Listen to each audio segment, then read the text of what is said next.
ये कहानी है उदयपुर नामक एक गांव की, जहां रमेश अपने परिवार के साथ रहा करता था। रमेश अपनी मां शांति देवी, पत्नी उमा और बेटी हेमा के साथ रहा करता था। रमेश एक बहुत ही बड़ा जमींदार था। किसी चीज की कमी ना थी उसे गांव में। रमेश गांव का जमींदार था, जिस कारण से उसे जमीन जायदाद की कोई कमी नहीं थी। ढेर सारे खेत थे, अपना मकान था, हर जगह जमीन थी। लेकिन रमेश का एक बहुत ही प्रिय मित्र था, जिसका नाम राजेश था। राजेश रमेश का बचपन का दोस्त था, जिस कारण से रमेश उसे अपना सबसे अच्छा दोस्त माना करता था। लेकिन राजेश बहुत लालची था, जिस कारण से उसकी माँ उसे हमेशा समझाया करती, लेकिन रमेश कभी भी नहीं मानता। अरे राजेश, तुम शहर से कब आए? तुमसे मिले हुए कितने दिन हो गए? आकर मुझसे बताया भी नहीं। तुम्हें पता है ना, तुम मेरे सबसे अच्छे मित्र हो। तुम्हारे नहीं होने पर मुझे तो गांव में मन ही नहीं लगता है। बचपन से साथ जो रहे हैं।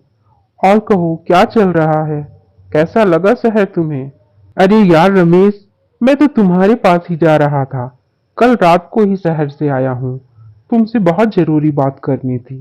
अरे यार रमेश, ये गांव में क्या रखा है? शहर की जिंदगी देखो, कितनी अच्छी कितनी बेहतरीन होती है। मैं तुम्हें यही समझाने आया था कि हम दोनों मिलकर अपना एक बिजनेस करते हैं। वहाँ एक बहुत ही बड़ा रेस्टोरेंट खोलेंगे। बहुत अच्छी कमाई होगी। तुम अपने घर में आज बात कर लेना, फिर हम दोनों शहर चलेंगे। लेकिन मेरे दोस्त राजेश, तुम्हें तो पता है ना, माँ ऐसा करने के लिए नहीं मानेगी।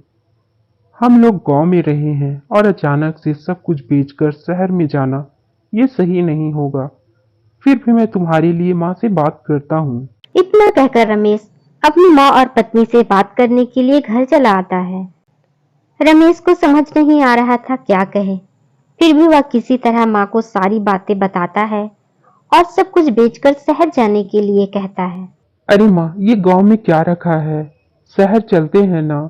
राजेश कितना खुश रहता है और कितना पैसा भी कमा रहा है। हम भी उसके साथ बिजनेस कर लेंगे, देखना बहुत अच्छा होगा माँ। देख रमेश, तुझे तो पता है मुझे वो राजेश जरा भी नहीं भाता, जरा भी भरोसे के लायक नहीं है। लेकिन तूने दोस्ती कर ली है और तू मेरा इकलौता बेटा है। तू चाहता है कि शहर जाकर काम करे, तो मैं जाने के लिए तैयार हूँ तेरे साथ। अरे माँ जी, ये आप कैसी बातें कर रहे हैं? ये गांव छोड़कर हम शहर कैसे जा सकते हैं? बचपन से इस गांव में रहे हैं, पले बड़े हैं। अब अचानक से गांव छोड़कर जाना, मुझे तो ये सही नहीं लग रहा है। अब आप लोग जैसा ठीक समझिए, मुझे कोई ऐतराज नहीं। शहर जाने के नाम से रमेश की बेटी बहुत खुश हो जाती है और नाचने लगती। रमेश के कहने पर उसका पूरा परिवार गांव छोड़कर जाने को तैयार था। लेकिन कहीं ना कहीं उन लोगों को समझ नहीं आ रहा था कि सही कर रहे हैं या गलत।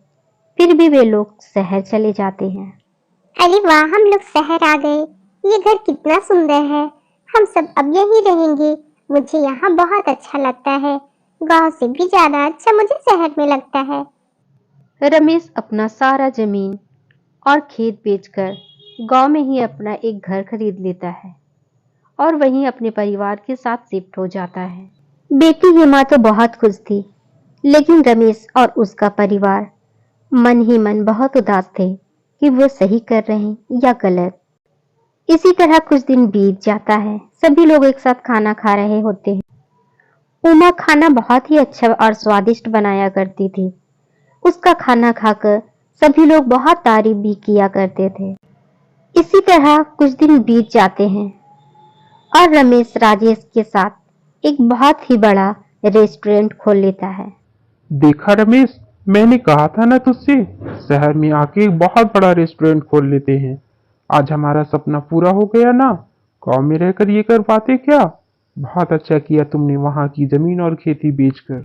अब मेरे दोस्त, हम दोनों पार्टनरशिप बन गए हैं। आधा मेरा हिस्सा है इस रेस्टोरेंट में और आधा तुम्हारा। अब खूब मेहनत करेंगे और बहुत आगे ले जाएंगे अपने रेस्टोरेंट। रमेश और राजेश ने जिस रेस्टोरेंट को खोला था वह शहर के बीचों बीच था। जिस कारण से बड़े बड़े लोगों का आना जाना हुआ करता था। कुछ ही दिन में रेस्टोरेंट अब चलने भी लगा था और दोनों की बहुत अच्छी कमाई भी हो रही थी। देखा माँ, हम लोगों ने अच्छा फैसला किया कि गांव छोड़कर शहर आ गए। यहाँ अपना इतना बड़ा घर हो गया और इतना बड़ा रेस्टोरेंट। खामोखा आप राजेश पर शक करती रहती हैं। आखिर उसी की वजह से हम ये कर पाए। रेस्टोरेंट से अच्छी कमाई होता देख रमेश बहुत खुश था और रमेश को खुश देख उसका पूरा परिवार बहुत खुश था। इसी तरह कुछ महीने बीत जाते हैं। सब कुछ बहुत अच्छा चल रहा होता है। तभी एक दिन राजेश रमेश से कहता है, देखो भाई रमेश, अब ये रेस्टोरेंट सिर्फ मेरा है, तुम्हारा नहीं। हमारी पार्टनरशिप सिर्फ 6 महीने की थी। मैंने 6 महीने की पार्टनरशिप पर तुम्हारा एग्रीमेंट करवाया था और तुमने अपनी मर्जी से उस एग्रीमेंट पेपर पर अपने दस्तखत भी दिए थे।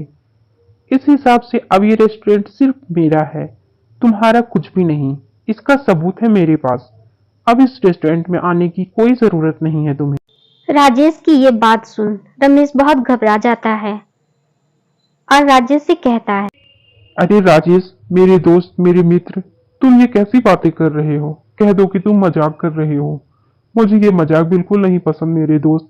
तुम्हें तो पता है, मैं तुम्हें अपने दोस्त से ज्यादा अपना भाई मानता हूँ और तुम पर भरोसा कर कर अपना सब कुछ बेच कर आया हूँ। तुम ऐसा नहीं कर सकते। रमेश की बहुत समझाने पर भी राजेश नहीं मानता, क्योंकि राजेश के मन में पहले से लालच और बेईमानी थी। जिस बात को रमेश की माँ पहले से जानती थी, इसलिए तो राजेश के साथ बिजनेस करने के लिए मना कर रही थी। बेचारा रमेश अब करता भी क्या, उसने एग्रीमेंट पेपर पर बिना पढ़े साइन भी कर दिया था। वह बहुत उदास होकर घर आता है। मैं लूट गया, बर्बाद हो गया, सब कुछ खत्म हो गया उमा। अब कुछ भी नहीं बचा। राजेश ने मेरे साथ बहुत गलत किया, मुझे धोखा दिया उसने। अब हम कुछ नहीं कर सकते। उसने एग्रीमेंट पेपर पर मुझसे साइन भी करवा ली और मैंने एग्रीमेंट पेपर पर बिना पढ़े, बिना कुछ सोचे साइन कर दिया, क्योंकि मैं उससे खुद से ज्यादा भरोसा करता था, अपना भाई मानता था उसे। ये आप क्या कह रहे हैं? कैसी बातें कर रहे हैं? ऐसा नहीं हो सकता। हमारे साथ इतना गलत नहीं कर सकता वो। आखिर कोई किसी के साथ ऐसा कैसे कर सकता है? हमारा क्या होगा? हमने गांव में भी सब कुछ बेच दिया। अगर माँ को ये बातें पता चले तो माँ कभी बर्दाश्त नहीं कर पाएगी। कोई तो रास्ता होगा। कुछ सोचिए, कुछ तो कीजिए। ऐसे कैसे हो सकता है? हमारा तो सब कुछ लुट जाएगा, बर्बाद हो जाएगा। इसी तरह कुछ और दिन बीत जाते हैं। रमेश अपनी माँ से कुछ नहीं कहता। उमा, अब माँ से ज्यादा दिन कुछ नहीं छुपा सकते। अब हमारी हालात ऐसी नहीं रही। हमें माँ को सारा कुछ सच बताना ही पड़ेगा। रमेश सारी बातें अपनी माँ को बताता है कि किस तरह से उसके दोस्त ने उसके साथ गद्दारी की थी। उससे धोखे से साइन करवाकर सारा कुछ अपने नाम करवा लिया था। यहाँ तक कि जिस घर में वे रहते थे, वो घर भी अब उनका ना रहा। रमेश की माँ कभी भी राजेश को इसी कारण पसंद नहीं करती थी। आखिर जिसका डर था वही हो गया था। अब सभी लोग एक किराए के मकान पर आ गए थे, क्योंकि उनका घर भी उनका ना था। ये बात रमेश की माँ को खाई जा रही थी। वह अपने बेटे को कुछ नहीं कह सकती थी, क्योंकि रमेश इकलौता बेटा था, उनसे बहुत प्यार करती थी। इतने बड़े धोखे के बाद रमेश की माँ शांति देवी बहुत बीमार पड़ जाती है, मानो उसे कोई सदमा लग गया हो। और सदमा लगता भी क्यों ना, उनका सब कुछ उनके सामने ही लूट गया था। अपनी माँ को इस तरह से बीमार और बेबस देख बेचारा रमेश भी बहुत उदास था।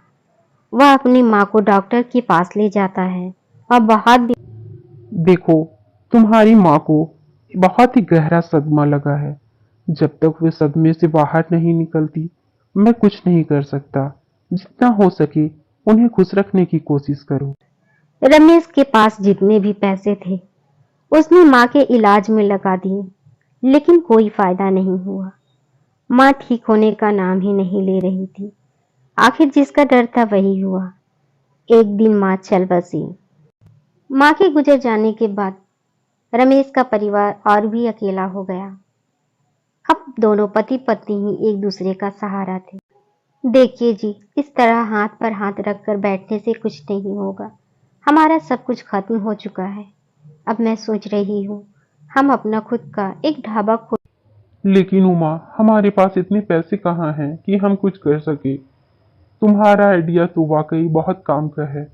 तुम बहुत अच्छा खाना बनाती हो और मुझे यकीन है कि तुम्हारा बनाया हुआ खाना लोगों को बहुत पसंद आएगा। लेकिन हमारे पास कुछ नहीं बचा है। जो थोड़े बहुत पैसे थे वो भी माँ के इलाज में खत्म हो गए। अब तो घर में राशन लाने के भी पैसे नहीं है मेरे पास। आप चिंता मत कीजिए, मेरे शादी के जेवर रखे पड़े हैं। वैसे भी उन्हें रखने से कोई फायदा नहीं। मैं उन्हें बेचकर पैसे ले आऊंगी और एक किराए पर एक ढाबा खरीद लेंगे और अपना किस्मत आजमाएंगे। वैसे भी कुछ ना कुछ तो करना ही है। यही सोचकर रमेश और उमा एक ढाबा खोल लेते हैं। उमा बहुत स्वादिष्ट खाना बनाती थी। वह दिन भर खाना बनाया करती और रमेश उसकी मदद किया करता। इसी तरह दोनों पति पत्नी मिलकर फिर से एक नई जिंदगी की शुरुआत करते हैं।